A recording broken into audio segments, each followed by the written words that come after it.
gonna marry your daughter. My daughter hasn't spoken to me in years, and you know it. I never knew my dad as a peaceful person. That always scared me. You know, this movie taught me a valuable lesson. What's that? Unless you're really making money from Wall Street is fucking boring. Yeah, and they have lots of montages. Well, that's Oliver Stone right there. Oliver Stone has lots of montages. It's just ain't on Wall Street. You can watch him evolve as a filmmaker to see how his montages get more advanced and high-tech as they go, because Wall Street, too, is the king of the high-tech montages. Well, yeah, you don't just have montages, but you get animated cutaways. You can't beat those. It looks like when you were descending into the world, into the original Tron, into the computer world, except with stock tickers instead of like little computer bits. It's like Natural Born Killers. He just lost his fucking mind and just never went back. Never came back. Yeah, because after that, I don't know if it's him telling his editor to do this or if he like slipped his editor some LSD and his editor just never came back or whatever, but it's been kind of crazy since then. He hasn't been the same Oliver Stone since. It's like he took too much LSD, like those guys who just do too much. You know, you could do some and trip and have a good time and come back and go, whoa. Some people take LSD and it changes them for the better.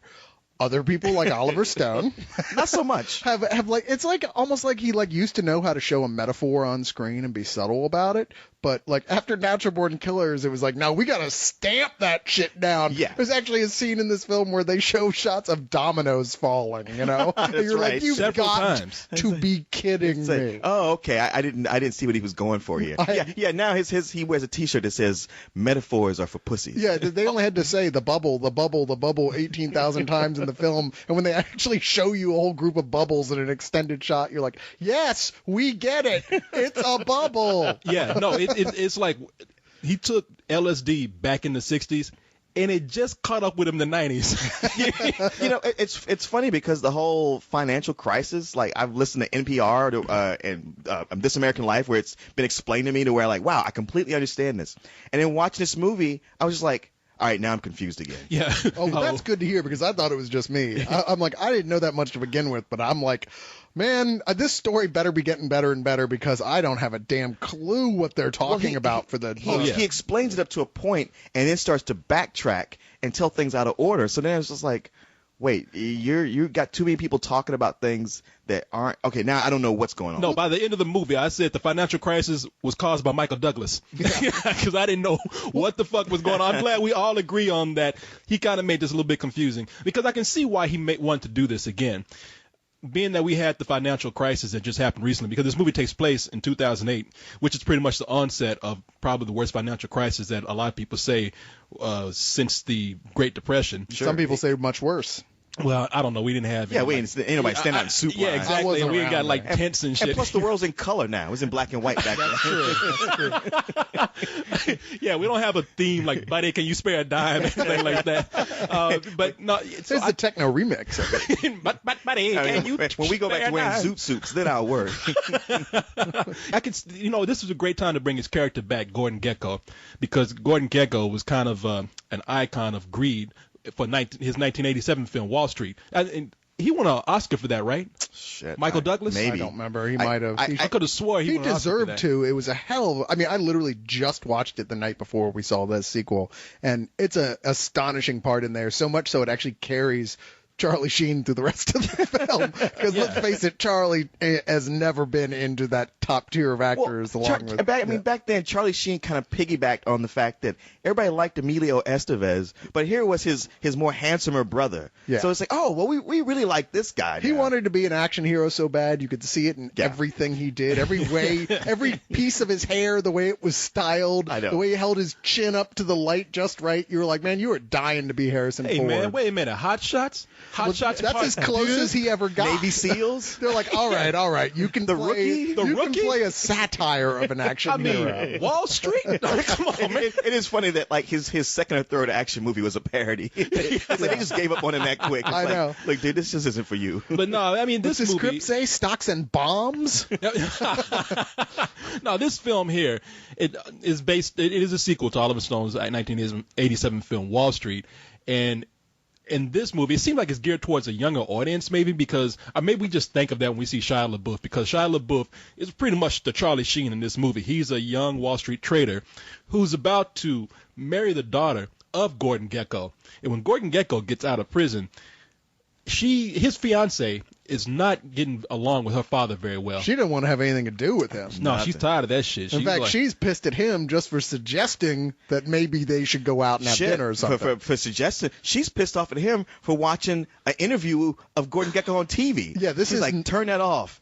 Wait, I want to hear what he said. Turn it off, goddammit! I know. Yeah. He's like, she broke the plasma television, said he just bummed because she didn't want to see that shit. He's like, I bet you cut this shit off now, won't you? And no, turn it off, turn it off. There's nothing Freudian at all that she hates her dad that bad, but she's fucking a Wall Street guy. I know. Well, even Gordon Gekko has to point that out to him. He's like, what are you, a moron? You don't see this?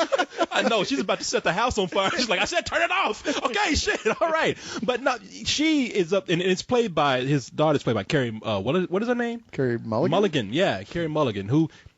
I like her. She's like not beautiful, but she's a nice, average-looking girl, like really pretty. Yeah. And, go ahead and get this out of the way. What? She's hot. I do her. I'm not going. I was going to leave it at that. I thought you were talking to me about a pun. Like, yeah, they were going to get some other actress, but they took a mulligan on it. Jesus Christ, damn it! No, she's actually a very attractive girl, and and what I like about in this movie is that she looks very normal. Yeah. So, yeah, she doesn't want to meet her father, and he's thinking like, well, I think it might be good for her if she meets her dad. And plus, he was like a really big Wall Street trader at the time. I might be able to learn some things. God, what was Shia LaBeouf's name? What was his character's name? In the movie, It was Jake Moore. Yeah, Jake. Well, for Jake, yeah, it's a twofold thing, because on one, it's like, hey, I want to marry this girl, and she's got a huge issue that I would love for her to work out, so it doesn't erupt on us later. But also, man, her dad is famous, especially with money, for being a trader. Oh, yeah. And I could learn a lot of shit from him. And he's like, I'm dating his daughter. I'm about to marry her. Ain't no way I'm about to fucking pass up this opportunity. Right. God dropped Gordon Gekko in my lap. He's a Wall Street guy. Gordon Gekko, whether or not he, well, he did commit the crime, from the first film, the crimes, but he's a legend. I mean, the guy was one of the richest men ever on Wall Street, at least in the context of the film. I'm sure he's probably based on someone, but who knows? He is. He's a guy. He's based on a guy named. Don't even ask me his last name. I don't know. But it is a real economics person. is far from that my person forte. has been played, and there have been several people based on this person too. But the guy is he's a financial legend, so of course this kid wants to learn from him. I mean, you can't get 10 minutes with this guy. I mean, in fact, when he actually goes to him, oh, by the way, I'm marrying your daughter. Gekko thinks about it for a minute and goes, all right, I'll give you 10 minutes. Yeah, he's like, marry my daughter. Yeah, that's more than most people get 10 minutes. Exactly. Well, one of the best things about this movie was Michael Douglas. I mean, like back in the 80s, Michael Douglas was probably my favorite actor back then. All those movies he made between The Basic Instincts and The War of the Roses and Wall Street. And I'm so glad to see him back, even though it's only for a short period of time. Well, a lot of people want to see him back as his character, too. And if you don't remember, in the original Wall Street, he was Charlie Sheen's mentor, and he went to jail for doing insider trading, which kind of bankrupted, I guess it was a fictional airline, Blue Line, Blue Star, or something like that. Blue Bell, Blue Star, or something. Yeah, I don't know, yeah. Yeah, But- and the idea was that Charlie Sheen's character was kind of passionate about that airline, Yeah. because his father worked for it, and he used his inside knowledge to help Gordon Gekko get an inside line to, in theory, what they'd talked about, save the airline and make everybody some money at the same time. So in that film, Gordon Gekko is painted as a very ruthless and pretty much a bad guy who will sell out anybody for a buck. Yeah, not painted as he was. He was. So he goes to jail, comes out, and this movie has to grapple with his daughter saying he's a bad guy, and Shia LaBeouf kind of being caught in the middle of this, saying, you should reconcile with your father because I think he's a changed man. But the daughter's always saying like, no, my dad's pretty much an asshole. Don't go back. He's gonna ruin us.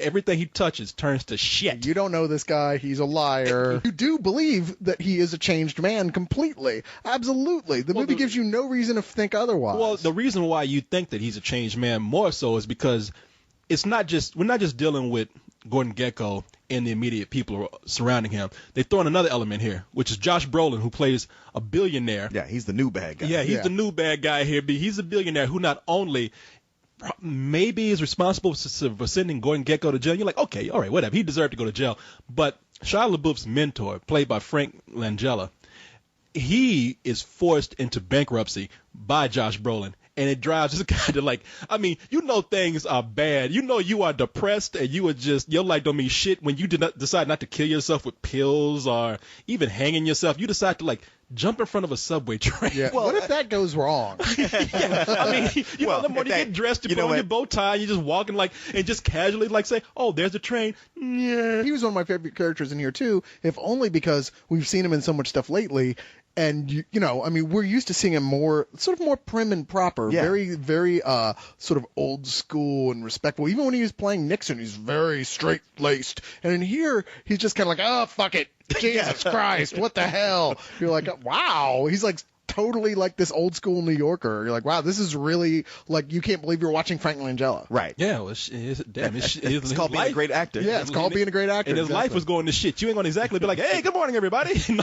But and they, you know, this is where the movie kind of gets weird to me. It becomes a jumble because it turns into Shia LaBeouf not only trying to get to know Gordon Gekko, trying to get his fiance to reconcile things with her father, but it's also like, I'm going to get Josh Brolin for pretty much killing my mentor. There is that, like, you know, you certainly can't say that he actually pushed him out in front of that subway train. But he did everything but. He did everything but. I mean, he did everything to ruin the guy. Yeah. And, you know, and when you have that kind of grief, you know, it's common to look for somebody to go after. Plus, Gordon Gekko hates the guy because now they've gone back and retconned it to where Josh Brolin was the one who sent him to prison. You know, I saw you on television the other night. You are quite the bear. And be careful, you know, your daughter's financial health is now in our hands. So it is. Yeah, it is. So it is. But your firm knows subprimes are crap. And the way you keep buying and Bernie's insurance swaps lately, I mean, I got to worry about my grandchildren's college education. You like insurance. What's not to like? Easy selling crack to kids in a school playground. If credit default swap is a good idea, it's the execution that isn't. Well, you know what they say. Bulls make money, bears make money, the pigs, they get slaughtered. You know, I thought this was a charity event, Gordon. Why don't you go find some? I tell you what, I'll make you a deal, Breton. You stop telling lies about me, I'll stop telling the truth about you.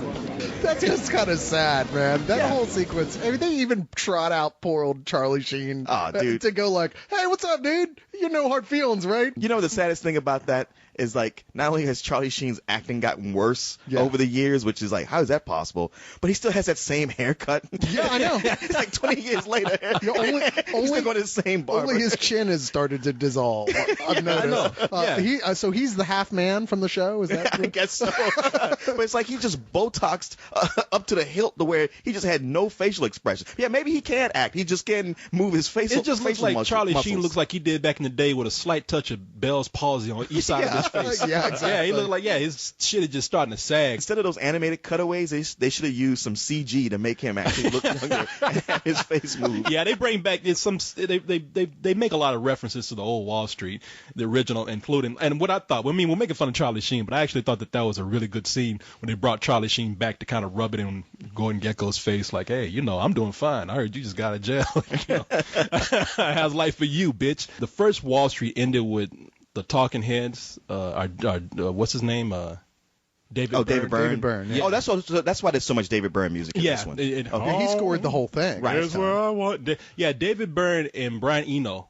Yeah. They played everything except Once in a Lifetime. Every scene that ends with David Byrne singing. Yeah. I was like, in one scene, why don't you just have David Byrne walk out and follow the character in that big suit, that big giant suit, and play the guitar? You may be asking yourself, why am I in this movie? My God, what have I done? But I know I like the performances in this film, and I like the approach that they took. Because, like I said, I think Oliver Stone did this because he said, well, this with all the economic crisis that was pretty much brought on by greed, which is almost a reflection of a character that foreshadowed this, years ago. It's only appropriate that I do this. But I think that it felt like it was doing two different things. It felt like it was trying to address that issue, which seemed like a more mature issue, but it was also trying to appeal to a younger audience. I don't know if it's because of having Shia LaBeouf in there, or it's because of Oliver Stone's frantic editing that is done on this movie, but it just didn't seem to like fit together for me. There's no emotional clarity here is part of my big problem with it. I mean, like we were talking about the whole revenge thing, like Shia LaBeouf hates him, you know, the Josh Brolin character, right? Sure. And then he turns around and takes a job from the guy. Right. And I'm like, wait, hold on. Okay, this is just getting like where I don't know what to feel, and I just don't feel anything. You know, it's like Oliver Stone has to take time out to show you the system and show you why it's fucked up. Fine, I get that, but it's not compelling cinema. It really isn't. It's a series of montages again. Yeah. The very end, I thought, was just, I don't know, almost like a cop-out. It totally was. It was like some kind of fairy tale ending, like, where the hell that come from? And everything I've seen from these characters, they would not react this way. Yeah. No, it's almost like he used his character as an apology for what has happened with the economic crisis, and it doesn't work. Yeah. Well. You know what? I liked, like you said, I liked all the performances. I really like Shia LaBeouf in this. I was Yeah, like, did too. you know what? Watching him here, I was like, shit, dude, I wish you had made that Indiana Jones and Transformers movies. Because, like, if this had come in between, I'd be more forgiving of those other ones, because, like, you know what, he does have talent. Well, he had to. He can carry a movie. He's good, and of course, like everybody else, and fucking love Michael Douglas. He couldn't be on screen enough for me. Yeah, But he's so great. That's one of the problems. There's not enough. He's Michael not enough Douglas. of it. You know, Yeah. I mean, there's so much about this movie that reminded me of Solitary Man, which was just a much better movie Yes. with a very similar character, and it was just tighter. This movie's not tight. I thought it opened strong. But then it just gets the longer it goes, the more it gets so loosey-goosey to where it gets muddled in its point. It's like it had a point to make. It's like it made it and then just kept talking to the point where you're like, all right, now I don't know what you're trying to say. Didn't here. you want to see the Solitary Man movie about Gordon Gekko, Yeah. where it's like, here's a guy and his life is cracked open and ruined. Okay, I mean, he's been in jail for this long. He's got nothing left. All those old people we used to order around can't fucking stand him. Got no reason to be nice to Right. him. That's the movie I thought that we were in for on the whole, and instead, I can't even tell you exactly what we got. The movie was slowed down by a lot of Wall Street jargon. Now, there was a lot of Wall Street jargon in first Wall Street. Yeah, And but it was still, it moved, and you Yeah. got the gist of it. Yeah, and- but here it seems like they're explaining a lot of things that even though they're laying it out there, it's not even explaining. It's like I'm hanging around, I'm at a table full of Wall Street guys, and they're talking all about the insider shit, and I'm just like, okay, I don't know what the fuck y'all talking about. Yeah. And when they get into the more ruthless parts of the business, that's when the movie picks up. I mean, we get scenes with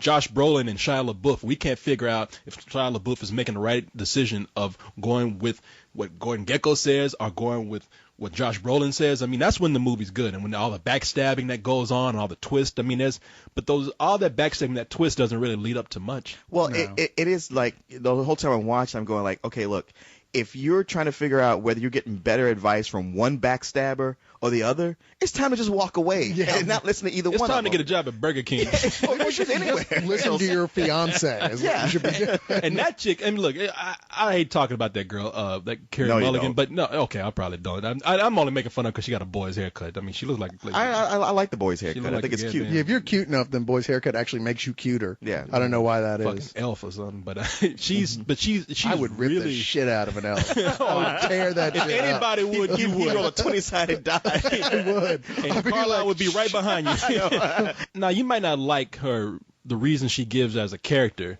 for her hating her father so much, or maybe you do understand. It all depends on who's watching the movie. But her as an actress having to portray some of that emotion of just being really hurt by whatever her dad did, she carried that very well. Oh, I mean, yeah. I felt, because I was like, man, you crying about that shit. But when she started crying, I was like, damn, I feel for her. Don't you, I felt like almost the problem is her character is so badly detailed though in the script that, you know, she had to make it up in her own head, her reasons. I mean, yeah, did she do a good, fine job? Sure, with what she had. Well, You're not just only like, that, just like, well, my brother committed suicide because you weren't here. And he goes, but I was in prison. What the fuck well, do you want if you from hadn't me? gone to prison, you'd have been here, wouldn't you? And it's like, wait a goddamn minute. If only I had thought of that at the time. The only better excuse than I was in prison would be I was dead. Yeah. I mean, you just can't physically be there. It's like, what don't you understand I mean, about it's almost this? like he's telling her, it's like, you think that in white collar prison they don't rape people? Well, they do, goddammit. And guess what? I was the bitch. So don't tell me about him overdosing because I overdosed on cock every night. I overdosed with a dick in my ass, all right?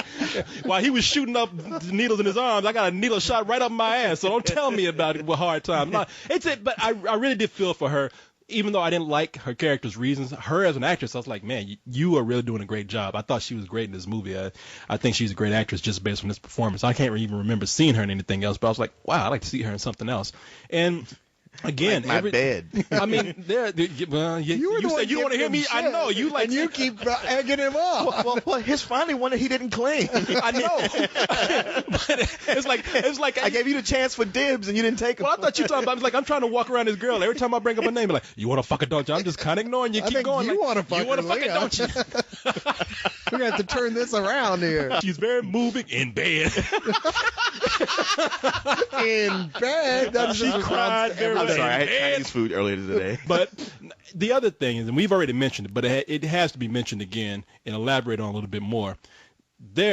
Oliver Stone will take a scene where nothing is happening and try his best to make it crazy, because there's scenes where people are just talking about nothing, and he feels the need to throw in crazy images. I mean, Michael Douglas would be sitting up there talking to Shia LaBeouf, stocks are falling. Next thing is like, Chicken Little, the sky's falling. You saw people falling from buildings and shit. Yeah, but aren't you happy though? Because that scenes, if they had just had those people sitting there talking, you would have been. It's the only thing that makes you capable of watching this film all the way through is that they keep doing stupid, crazy split screen metaphor stuff. That is true. Maybe that's you might have a point there. I mean, I won't know because I haven't seen it without it, but I was just kind of like, I went between being bored to like, God damn, Oliver Stone is crazy. I feel like, and I don't want to try to like act like I know the guy. I just feel like he's a different director, and it's also a different time. And the guy that he is now has made a film that doesn't really match up very well to the first Wall Street, but that doesn't mean that it's bad.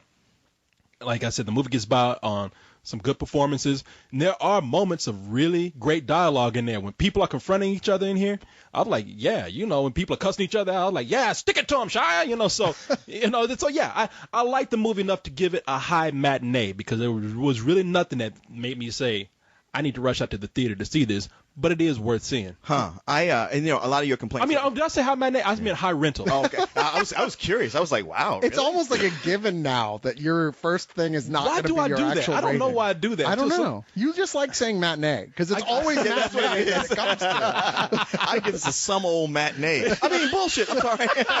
This is better than matinee. Fuck matinee. I mean, but yeah, no, I give it a high rental. Well, a lot of things you brought up about Oliver Stone in this movie, it's typical of movies that have sequels that are 20 years after the fact. It's just there's so much that changes, and the times change, the directors change, as to who they are, and it's just it comes that point where it's like, did you go back and watch your original movie? I mean, but you're right. I completely understand why he would want to make this movie, either to capitalize on it or feeling like, no, I have something to say.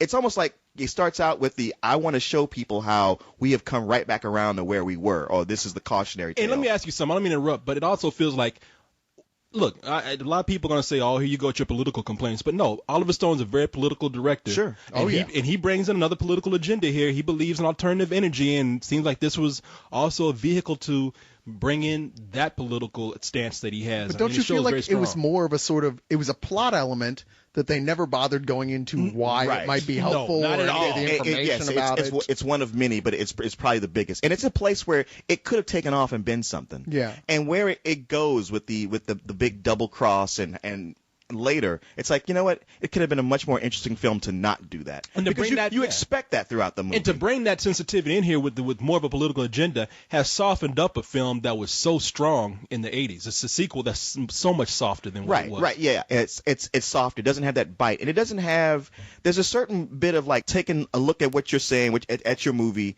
and questioning it and like challenging yourself and going like, well, are my views correct? And maybe I should explore other sides of it. But it's more like just pushing its one message throughout the movie. And with that, you know what? I like these performances so much, really so much, that I don't want to come down too hard on the movie because, I was never bored in it. I can't say that. I was confused, and it didn't give me the emotional punch that it should have, and it felt like it got lost, but I enjoyed the characters and especially the acting. And so to me, it's a low matinee. Okay. It's funny because like I agree with most of what you guys are saying, except the only thing I can really say that was carrying me through was the performances, because they really were that good by pretty much everybody, even Shia LaBeouf, who we've talked shit about before, but it's mainly a reaction against how much they keep throwing him into high profile stuff, Right. Without America's permission. It's like, hey, we didn't promote this guy. Right. You don't get to be Indiana Jones' son, not without our say so. But beyond all that, he is a decent actor, and he does a really, really good job in this. What really bugged me, though, was that, like, after coming out of the initial Wall Street, I felt like, I actually did learn something about what had happened in the mid-'80s in the economics that was going on there. With this, I didn't learn anything. I came out of it more confused than I was going in. I was like, you know what? I've actually watched a certain amount of movies recently about what's been going on with Wall Street and the government and stuff and sweetheart deals, and this didn't cover any of that at all. It feels like it's a completely fictional universe that's going on inside of ours. And, above and beyond that, even the characters don't end up doing realistic stuff at the end. Or were you just studying a fictional universe and this movie was real? Yeah, that might be that, too. It could be either one. Either way, I'm going to give this a rental, and I think that's a completely fair review. Sure. Even for fans of big fans of the original, I feel like they're going to come out of it kind of disappointed. And you know what? I bet if I watched it again, I'd be like, oh, Jesus, no, this is a rental. And more Gecko. Jesus, yeah, man. I know, man. Guy. I mean, that's really the reason you go to see this. Yeah, I mean, he's stuck doing like insurance ads to make money, build his fortune back up. That's not cool. Oh, don't laugh at that. Easy to get in. It's hard to get out. Is that a threat? Absolutely.